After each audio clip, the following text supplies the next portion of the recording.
الحمدللہ رب العالمین والصلاة والسلام علی سید الانبیاء والمرسلین اما بعد فاعوذ باللہ من الشیطان الرجیم بسم اللہ الرحمن الرحیم الذین ينفقون فی السراء والضراء والکاظمین الغیظ والعافین عن الناس واللہ یحب المحسنین صدق اللہ العظیم۔ احباب دی وقار، آج ہمیں سورہ آل عمران کی آیت نمبر 134 پڑھنے کی سعادت حاصل ہو رہی ہے۔ اس آیہ بینہ میں خالق ارض و سماوات نے ان لوگوں کا تذکرہ فرمایا جو کہ چاہے خوشی کا مقام ہو یا غمی کا مقام ہو، چاہے وہ خوشحال ہوں یا تنگ دست ہوں، وہ اپنے مالوں کو اللہ کی راہ میں خرچ کرتے رہتے ہیں۔ اور دوسرا یہاں پہ ان لوگوں کا تذکرہ فرمایا کہ جنہیں اگر کسی بات پہ غصہ آ جاتا ہے، غضبناک ہوتے ہیں، تو وہ اپنے غصے پہ کنٹرول کر لیتے ہیں، اپنے غصے کو قابو میں رکھ کر اگلے بندے کو معاف کر دیتے ہیں، اس سے درگزر کر دیتے ہیں۔ تو ایسے لوگوں کو رب تعالیٰ کیا انعام عطا فرماتا ہے، اس کا یہاں پہ تذکرہ فرمایا۔ ارشاد فرمایا الذین ينفقون فی السراء والضراء، اور جو لوگ خوشحالی اور تنگ دستی میں خرچ کرتے۔ خوشحالی اور تنگ دستی میں خرچ کرنے سے مراد یہ ہے کہ جو اللہ کی راہ میں خرچ کرتے ہیں، جو اللہ کی راہ میں خرچ نہیں کرتے بلکہ گناہ کے کاموں میں خرچ کرتے ہیں، وہ تو اور زیادہ گناہ گار ہو جاتے ہیں، وہ تو اللہ کی رحمت سے اور زیادہ دور ہوتے چلے جاتے ہیں۔ تو یہاں پہ اگرچہ خرچ کرنے کا تذکرہ ہے، لیکن خرچ کرنے سے مراد یہ ہے کہ اللہ کی رضا حاصل کرنے کے لیے بندہ خرچ کرے۔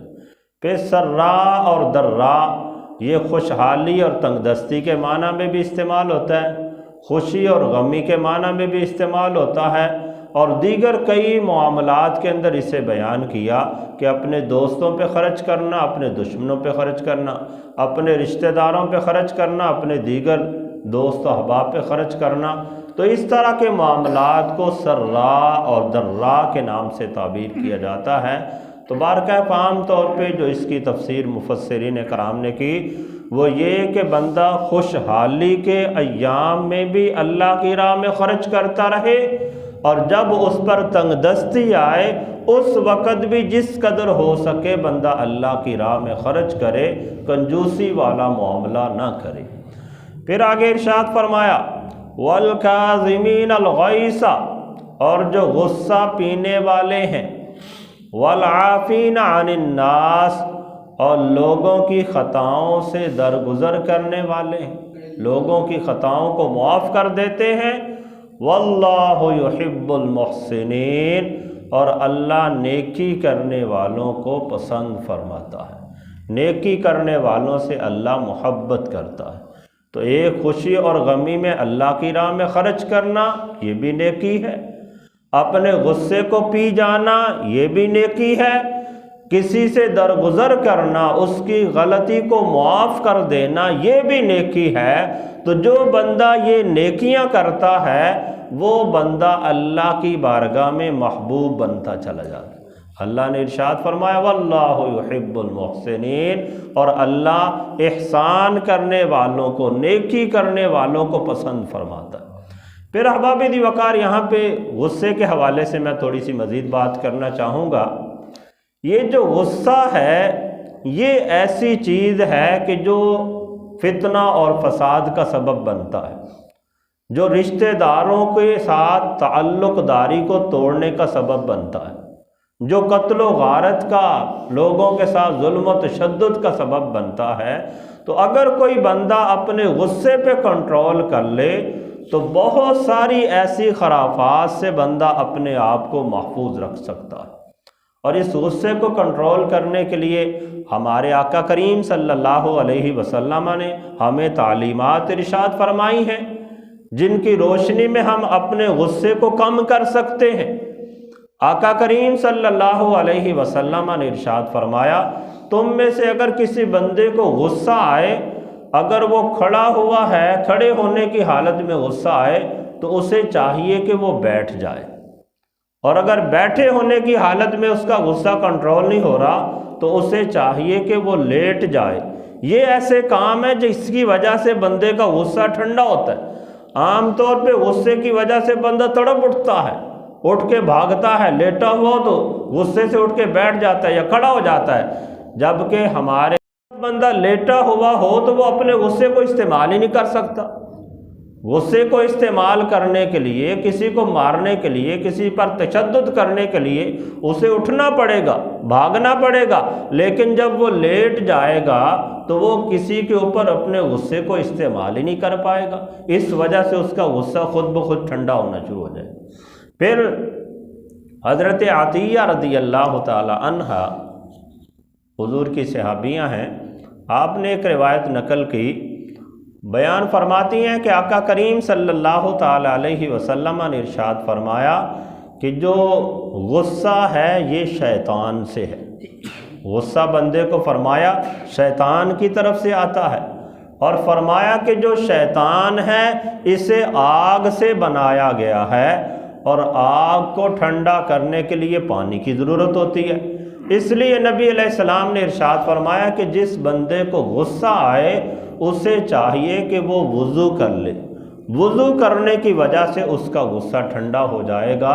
جب غصہ ٹھنڈا ہو جائے گا تو بندہ مزید فتنہ و فساد سے بھی اپنے آپ کو محفوظ کر لے گا۔ تو احباب دی وقار، یہ طریقے ہمیں نبی علیہ السلام نے تعلیم دیے ہیں۔ اسی طرح کچھ روایات کے اندر اعوذ باللہ من الشیطان الرجیم اس کے پڑھنے کا بھی تذکرہ ملتا ہے۔ تو یہ چیزیں ایسی ہیں جن سے بندے کا غصہ کنٹرول ہو جائے گا۔ پھر احباب دی وقار، ہم میں سے ہر بندہ یہ سمجھتا ہے کہ اگر کسی سے کوئی غلطی ہو گئی تو میں اس سے بدلہ لے لوں، اس کو اس کی سزا دے دوں تو پھر میں اپنے تئیں بہادر بنوں گا، پہلوان بنوں گا، جبکہ ہمارے نبی علیہ الصلاۃ والسلام نے اس سے بھی ہمیں منع فرمایا۔ حضرت سیدنا عبداللہ رضی اللہ تعالیٰ عنہ سے مروی حدیث مبارکہ سنن ابی داؤد شریف کے اندر موجود ہے۔ آپ بیان فرماتے ہیں کہ آقا کریم صلی اللہ تعالیٰ علیہ وسلم کا صحابہ کا مجمع لگا ہوا ہے۔ حضور نے ایک مرتبہ سوال کر دیا، اے میرے صحابہ، تمہارے نزدیک پہلوانی کا معیار کیا ہے کہ تم کس بندے کو زیادہ پہلوان اور طاقتور سمجھتے ہو؟ صحابہ نے عرض کیا، یا رسول اللہ، یا حبیب اللہ، ہمارے نزدیک تو پہلوانی کا معیار یہ ہے کہ ایسا بندہ جو دشمن کے مقابلے میں آئے تو دشمن کو پچھاڑ دے، اور اگر دشمن اس پر حملہ کرنا چاہے تو وہ دشمن کے قبضے میں نہ آئے بلکہ دشمن کو ہمیشہ پچھاڑ دے۔ تو نبی علیہ الصلاۃ والسلام نے ارشاد فرمایا، اے میرے صحابہ، جو میدان کے اندر، لڑائی کے اندر دشمن کو پچھاڑ دے، یہ پہلوانی کا معیار نہیں ہے، ایسا بندہ پہلوان نہیں ہے۔ صحابہ کو تعجب ہوا، یا رسول اللہ، پھر پہلوان کون سا ہے؟ تو آقا کریم صلی اللہ علیہ وسلم نے ارشاد فرمایا، اے میرے صحابہ، وہ بندہ جسے غصہ آئے اور وہ اپنے نفس پہ کنٹرول کر لے، تو حضور نے ارشاد فرمایا کہ یہ بندہ پہلوان ہے۔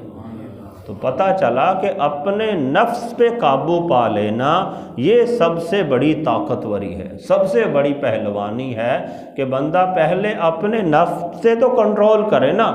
اپنا نفس ہی اس کے قابو میں نہیں ہے تو وہ دوسروں کو کیسے قابو کر پائے گا؟ تو اس لیے احباب دی وقار، غصے کے معاملات سے بندے کو پرہیز کرنا چاہیے، اور یہ جو غصہ ہے یہ بندے کو جہنم کی طرف لے جانے کا سبب بنتا ہے، جبکہ اگر بندہ غصے پہ کنٹرول کر لے تو یہ جنت کا رستہ بنتا چلا جائے گا۔ آقا کریم صلی اللہ تعالی علیہ وسلم سے حضرت سیدنا ابو دردہ رضی اللہ تعالیٰ عنہ، حضور کے بڑے پیارے صحابی ہیں، آپ نے عرض کیا، یا رسول اللہ، یا حبیب اللہ، مجھے کوئی ایسا عمل بتائیے کہ جو عمل مجھے جنت میں داخل کر دے۔ تو آقا کریم صلی اللہ تعالیٰ علیہ وسلم نے ارشاد فرمایا، تم غصہ نہ کیا کرو، تمہارے لیے جنت لازم ہو جائے۔ کہ جب بھی کوئی ایسا معاملہ ہو جائے، غصے والی بات ہو جائے، تو فرمایا تم غصے کا اظہار نہ کرو، غصے پہ کنٹرول کر لو، غصہ نہ کیا کرو، تو رب تعالیٰ تمہیں جنتیوں میں سے بنا دے گا۔ اسی طرح حضرت سیدنا عقبہ بن عامر رضی اللہ تعالیٰ عنہ سے مروی ایک حدیث مبارکہ ہے، آپ بیان فرماتے ہیں کہ میں نے آقا کریم صلی اللہ تعالیٰ علیہ وسلم کا ہاتھ پکڑ لیا اور میں نے عرض کیا، یا رسول اللہ، یا حبیب اللہ، مجھے فضیلت والے اعمال کے بارے میں مطلع فرمائیے، کون سے اعمال ہیں جو زیادہ فضیلت والے ہیں؟ تو آقا کریم صلی اللہ تعالیٰ علیہ وسلم نے ایسے موقع پر بھی ارشاد فرمایا، اے عقبہ بن عامر، جو تم سے تعلق توڑے تم اس سے تعلق جوڑو۔ اب یہ بھی غصے کے اوپر کنٹرول کرنے کی صورت میں ہوتا ہے کہ اگر ایک بندہ غصے کا اظہار کر کے آپ کے ساتھ لڑائی کر رہا ہے اور آپ اپنے غصے پہ قابو پا کے اسے کنٹرول کرنے کی کوشش کریں، وہ تم سے قطع تعلق ہی کر رہا ہے اور تم اس کے ساتھ تعلق جوڑنے کی کوشش کرو، تو یہ گویا کہ آپ اپنے غصے پہ کنٹرول کر رہے ہیں۔ تو حضور نے ارشاد فرمایا، عقبہ بن عامر، جو تم سے تعلق توڑے تم اس کے ساتھ تعلق جوڑو، یہ فضیلت والا امر ہے۔ اور دوسرے نمبر پر ارشاد فرمایا، جو تمہیں کسی چیز سے محروم کرے تم اسے عطا کرو، یہ فضیلت والا امر ہے۔ ہمارے ہاں ہوتا یہ ہے کہ ہم نے اگر کوئی نیاز کا بھی اہتمام کیا ہے، قربانی کا بھی اہتمام کیا ہے، تو ہم اسے بھیجتے ہیں جو ہمیں بھیجتا ہو۔ ہماری کوشش یہ ہوتی، جو اس نے ہمیں کبھی نہیں بھیجا ہم کیوں اس کے گھر میں بھیجیں؟ جبکہ نبی علیہ السلام نے ہمیں تعلیم دی کہ جو تمہیں محروم رکھے تم اسے عطا کرو، یہ فضیلت والا عمل ہے۔ اور پھر آگے حضور نے ارشاد فرمایا، جو تم پر ظلم کرے تم اس سے اعراض کرو، یہ فضیلت والا عمل ہے۔ ہم تو اپنے آپ کو یہ سمجھتے ہیں، بڑی بہادری کا اظہار کرتے ہیں، جی ہم تو اینٹ کا جواب پتھر سے دیتے ہیں، حالانکہ یہ ہمارے نبی کی تعلیمات میں سے نہیں ہے۔ آقا کریم صلی اللہ تعالیٰ علیہ وسلم نے تو ہمیں تعلیم یہ دی کہ تم اینٹ کا جواب پتھر سے نہ دو، بلکہ حضور نے ارشاد فرمایا، جو تم پر ظلم کرے تم اس سے اعراض کرو، اس سے درگزر کرو، تو یہ فضیلت والا عمل ہے۔ تو احباب دی وقار، ہمیں کوشش کرنی چاہیے کہ ہم ایسے فضیلت والے عمل کریں جو ہمیں جنت میں قریب کرتے چلے جائیں۔ اور اس حدیث مبارکہ پہ صحیح معنوں میں پریکٹیکلی طور پہ اس آیہ بینہ پہ عمل کر کے حضرت میمون بن مہران رضی اللہ تعالیٰ عنہ نے کر کے دکھایا۔ آپ کے بارے میں ایک روایت میں آتا ہے کہ ایک مرتبہ آپ اپنے کچھ مہمانوں کے پاس تشریف فرما تھے، بیٹھے ہوئے تھے، تو آپ کی لونڈی کھانا لے کے آ رہی تھی، سالن باؤل کے اندر کافی گرم تھا برتن کے اندر، تو اس کے قدم لڑکھڑائے اور کچھ شوربہ حضرت میمون بن مہران کے کپڑوں کے اوپر گر گئی۔ بڑا غصہ آیا، غصہ بندے کو آتا ہے، ایسا موقع ہو، ایک تو سالن گرم، پھر ساتھ مہمان بیٹھے ہوئے، پھر کپڑوں پہ گر جائے، تو غصہ تو بندے کو آتا ہے۔